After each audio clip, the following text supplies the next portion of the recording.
What is going on, everybody? This is Dylan at forward slash doing a little slash play. It's the first one we have on the channel, but gonna do a little walkthrough of a game Fortnite that recently came out. It's been in official early access for about a week and a half now, and I played the alpha. Not everyone was lucky enough to do so, but when I first dove into it, and I think pretty much everyone I know who kind of dove into it all kind of said the same shit. Like, holy fuck, what the hell is going on? Because they throw a lot of stuff at you, and it's all a little different from most games, and just how it kind of works and how you got to view it. So I just want to kind of give a little rundown. So when you log into the game, this is kind of what you're going to see from the get-go. It is just your home page. Up here in the top left, you got your banner, which you can go in. Shows your profile, your power level, your banner. You can edit that icon color, get different icons and stuff. Pretty simple stuff. Next to that is your home base power.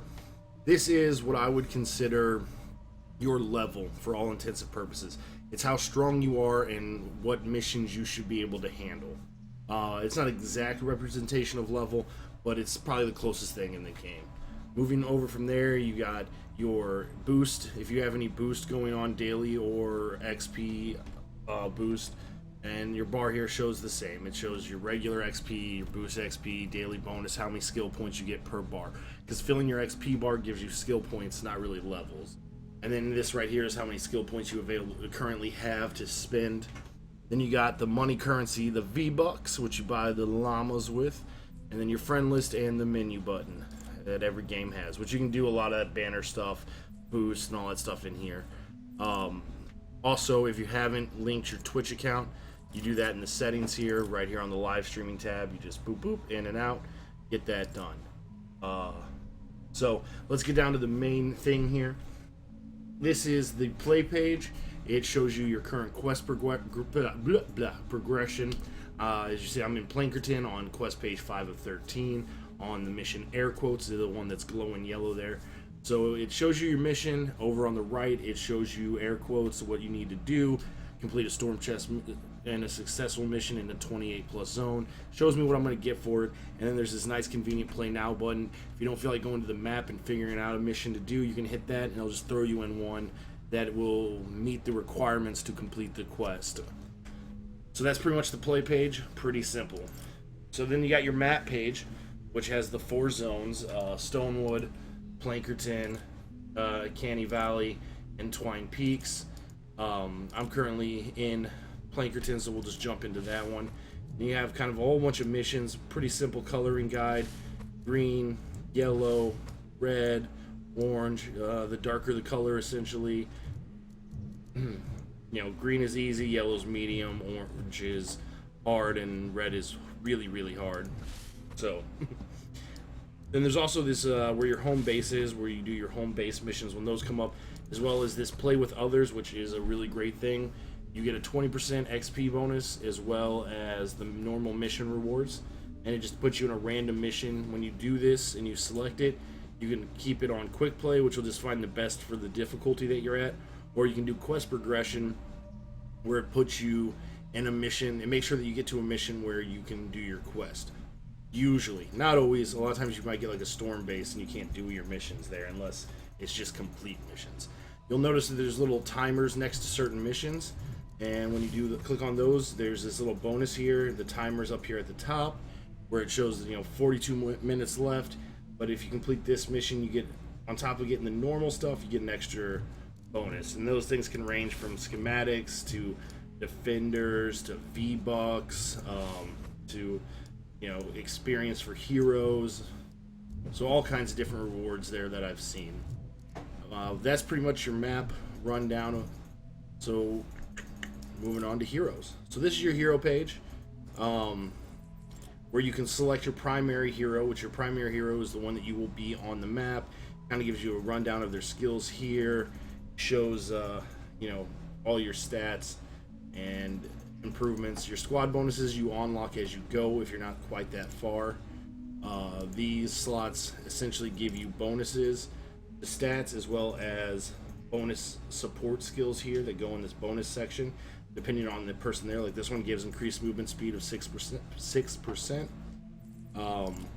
And you'll notice that the heroes have a left, like their skilled icon is either on the left or on the right, and that pairs up perfectly with these two slots as left or right. So if you put one with a left skill and the right side, you don't get the bonus. But if you put a right skill, you see it pop down here, Grizzled Veteran, you get that skill. It's pretty straightforward, but can take a minute to realize or catch on to.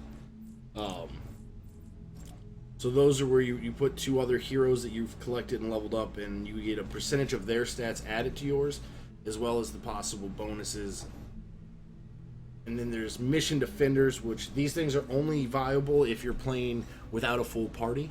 The people you spot in here, there's a defensive item, a trap schematic essentially that is a defender slot where you can summon one of these fine people.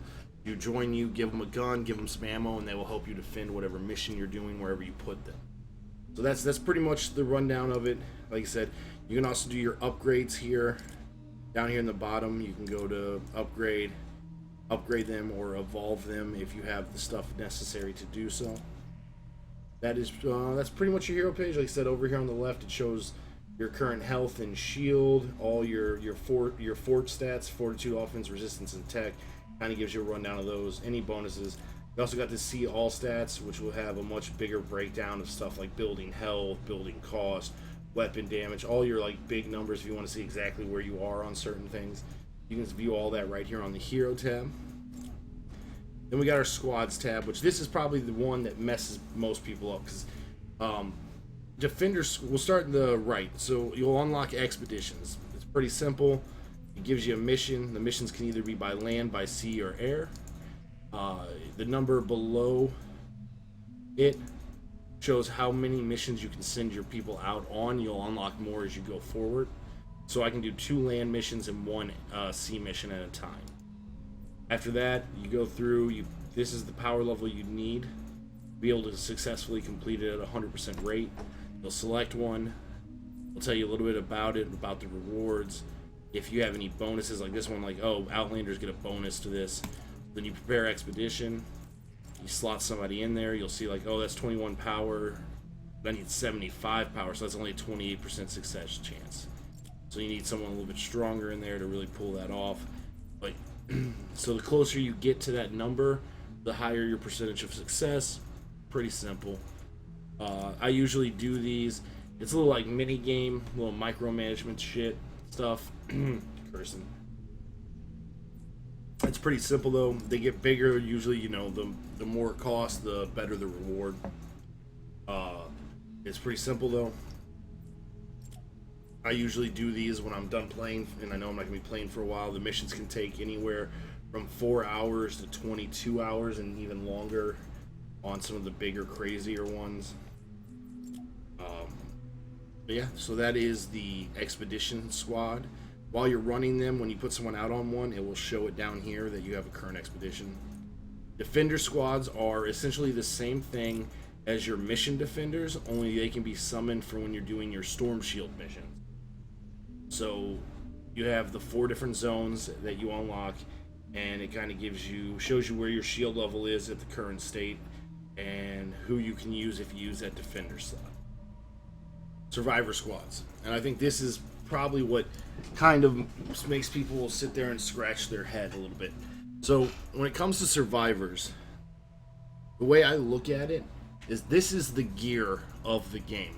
Yeah, you have your guns and your traps, but this is like your chest piece, your gloves. You know, it's the things that give you bonuses and stats and make you stronger.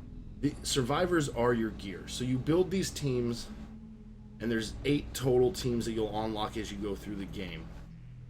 So we'll just go to, right now we'll just go to my EMT squad. This is the Fortitude squad. Anyone I slot in here is going to give me bonus to the Fortitude stat, as well as give Team Fortitude, which is whenever I play with people, they get my bonus Fortitude stat. They get that added to theirs. So your first slot is your leader slot. Only specific people can be leaders. And this is where you'll get your biggest bonuses. You can see, like, this is someone who is a doctor built for the EMT squad. She has a huge bonus. I have 53 right now, will only be in level 10. She is 2-star. I have upgraded her.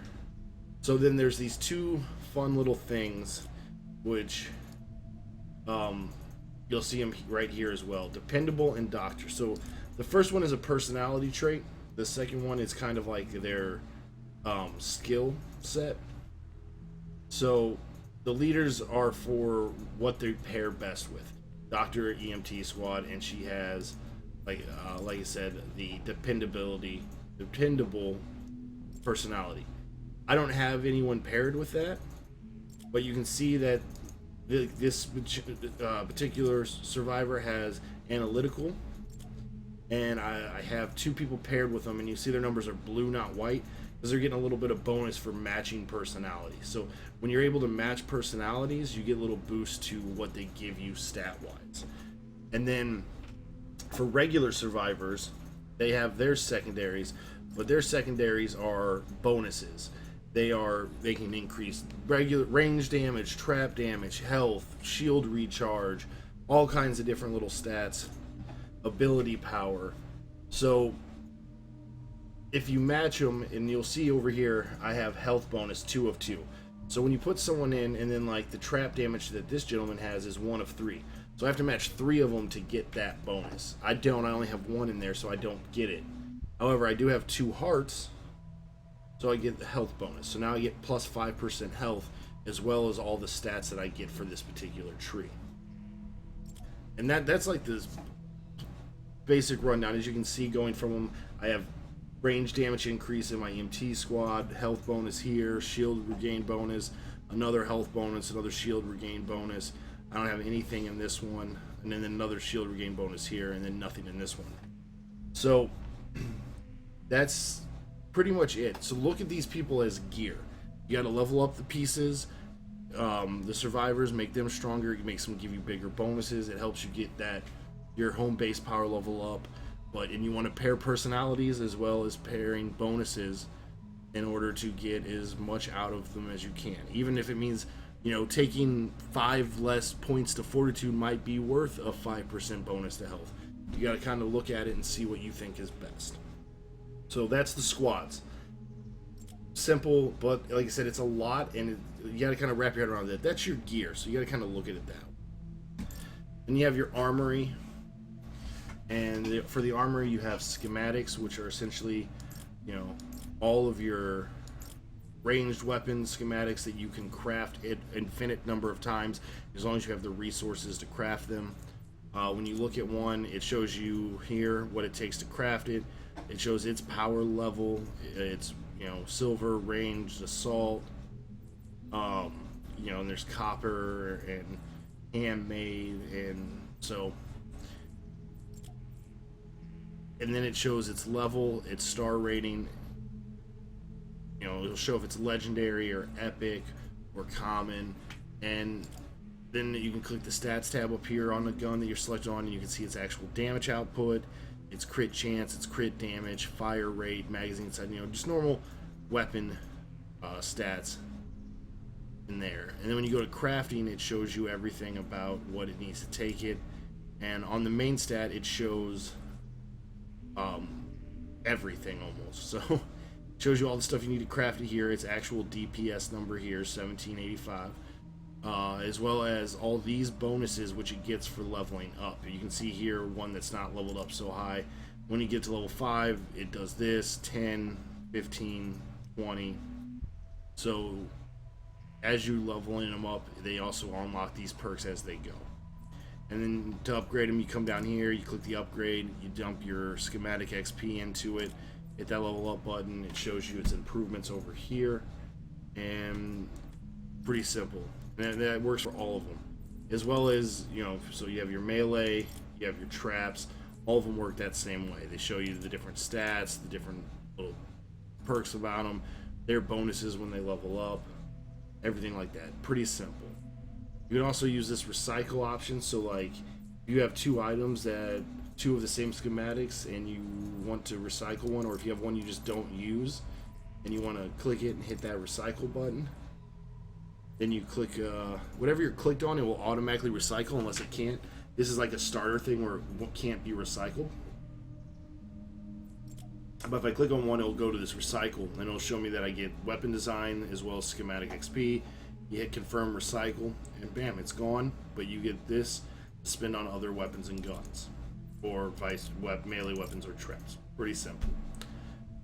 So coming back here, you can go to your heroes page, and it will show you all of your unlocked heroes that you have collected.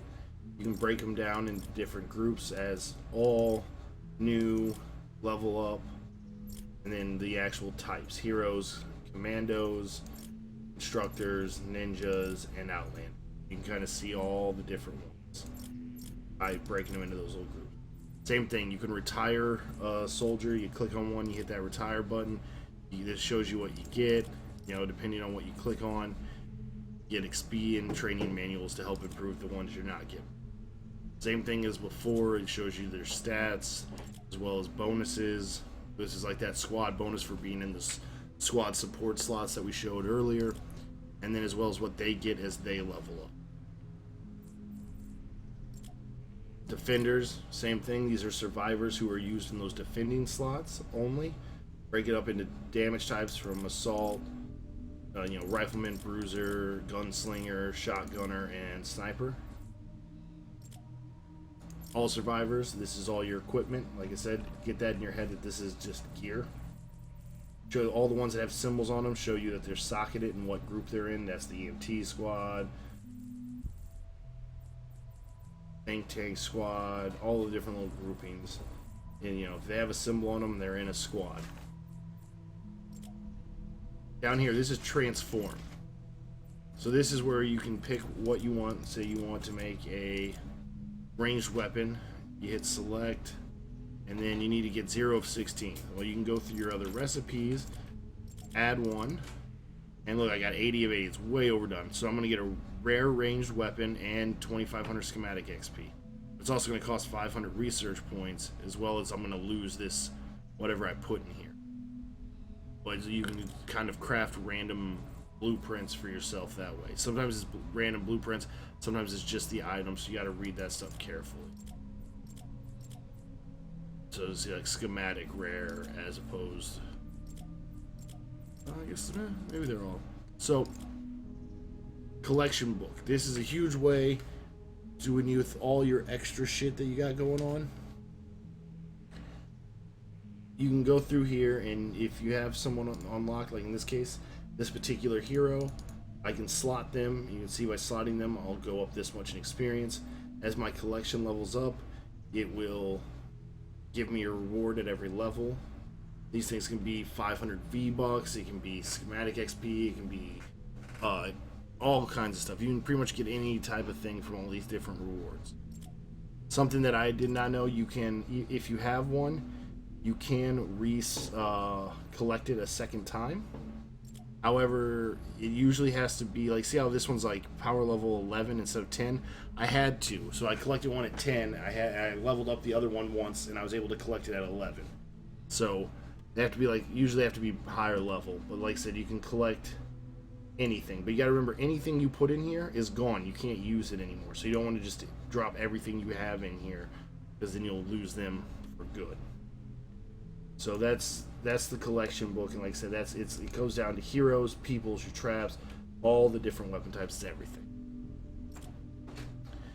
Resources, this page kind of shows you all the different XPs you got going on, crafting materials that you used for upgrades and enhancement. Right now the Founders coins are going on for the early access, so it shows you those, and it pretty much shows you all the different little things that you use for different leveling processes of your characters. So that's your armory page. This is a huge page. There's so much going on here. Hopefully I got enough to get you a good idea of every one of them. Let's move on to skills. You have your skill trees. So as you get skill points, you spend them. In my opinion, as you do this first skill tree, I feel like this and this are super important to get quick. The hero squad support op slot, that's the left slot in that hero squad, and this is the right one. As well as along the way you get to upgrade your mining pick. It's awesome. So those will get you those 2 slots that I showed you over here, which can help you get a pretty good boost and bonuses. I feel it's really cool to get those quickly.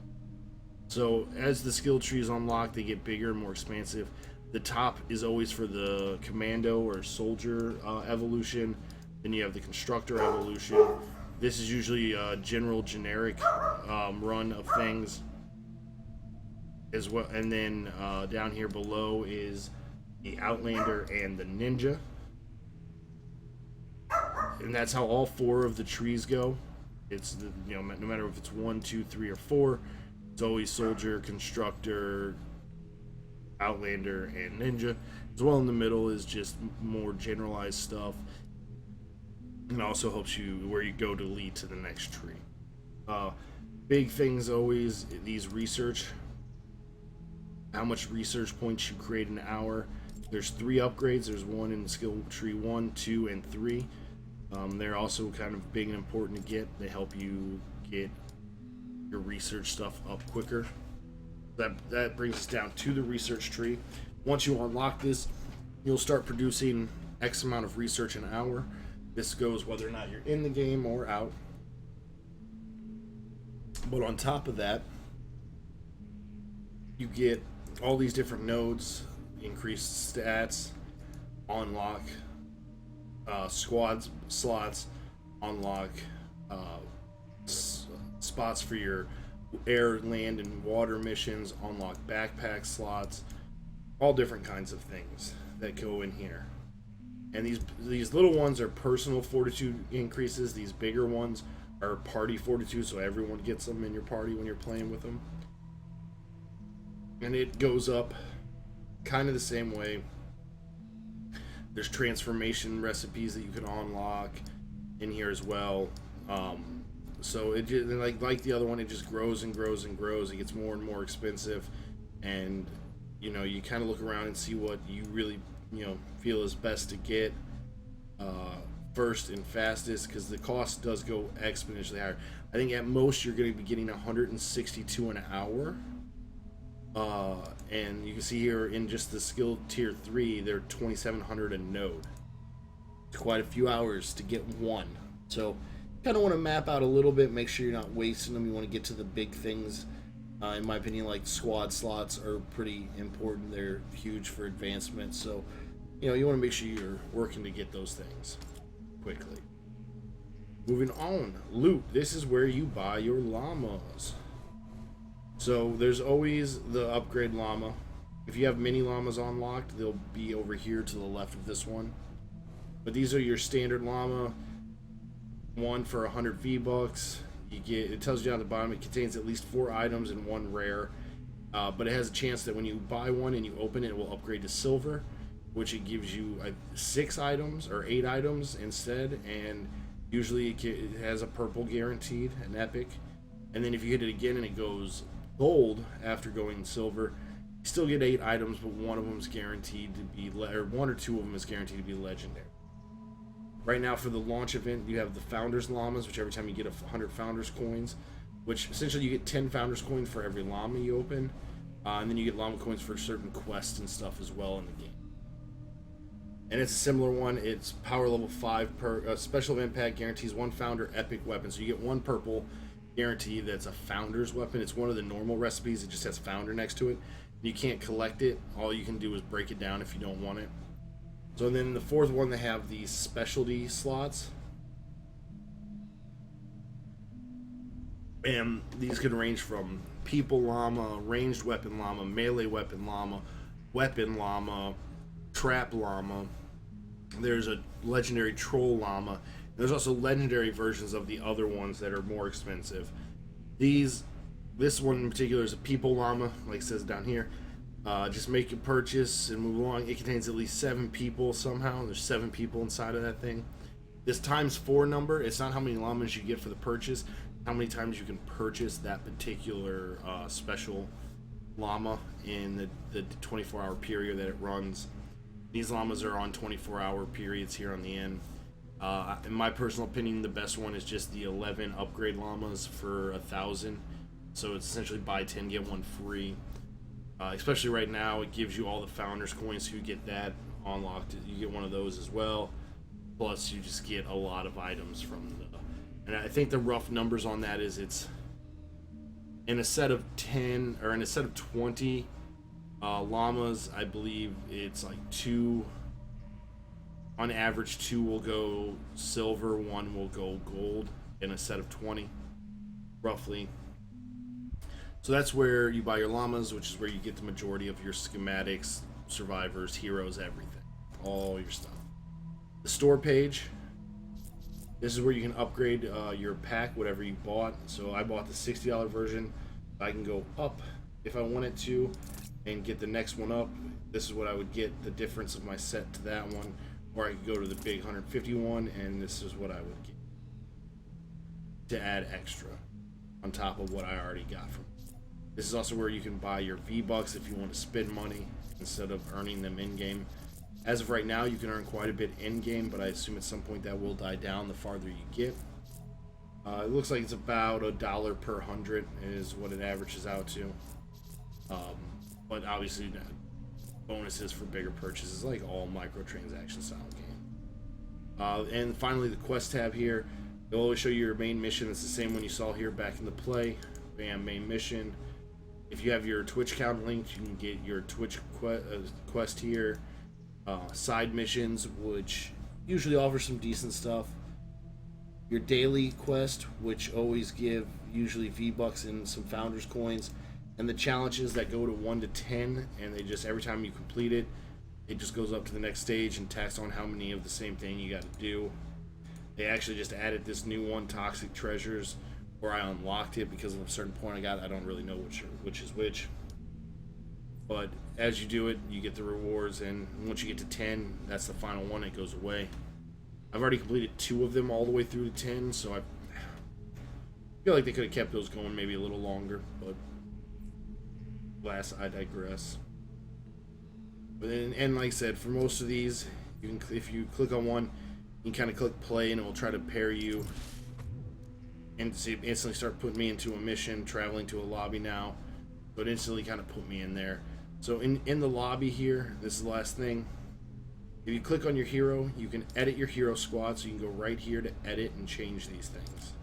As well as the gadgets that you've unlocked in your tree, you can click here and make sure you have the ones you want. And then besides that, it will show you who else you're playing with, and you can see your support heroes that you have stacked with you and what abilities they have, as well as what mission defenders you have up here. So it's like a quick little look at everything. Once you're here though, you only got about a minute and 2 minutes before it will auto launch you into the game. You can always abandon it from here, and you can also look at your mission details to make sure you know exactly what you're trying to do on your mission if you forgot. So I'm going to go ahead and abandon. I'm not running this right now, obviously. So that's a quick little rundown of everything. Hopefully that gives you some idea. I didn't want to make this video too long, but it looks like it ended up going half an hour. Of course, that's how it works out. But yeah, hit the follow, like, subscribe, guys. Appreciate it if you made it this far. Hopefully this helps you. If I missed something major that you feel should have been addressed, you know, throw it in the comments down there. Also, you can catch me on Twitch most nights at twitch.com/CyrusKain, SYRISKAIN. See it right here, Cyrus Kane. So check me out, hit me up. Thank you guys as always. Have a good one.